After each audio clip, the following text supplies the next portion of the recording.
Hi, I'm Donna, and I'm going to talk to you a bit today about some key things to keep in mind when you're reading a cosmetic label.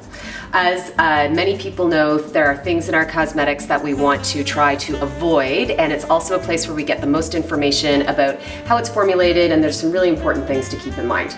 The first thing to know is that much like a food label, our cosmetic labels are ordered in accordance to quantity. So the ingredient that's at the very beginning of the label is the thing that has the most volume in there. So when you're looking at what the active ingredients are within the product, those are the things that are actually going to give it efficacy and make it work. You want to make sure they're as close to the top as possible. So if, for example, you're buying a moisturizer and hyaluronic acid is a key ingredient in it, you want to make sure that that hyaluronic acid is as far up to the top of the ingredient list as possible.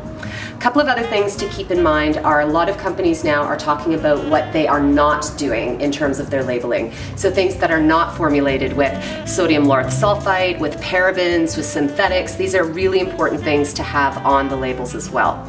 The third thing to keep in mind is a lot of people are concerned with looking for things that are organic within their skincare and their cosmetics. There are two really important ways to keep an eye on that. The first is if it has a third-party certification. Maybe it has EcoCert or USDA. These are really rigorous organizations that help bona fide the organic claims of the product.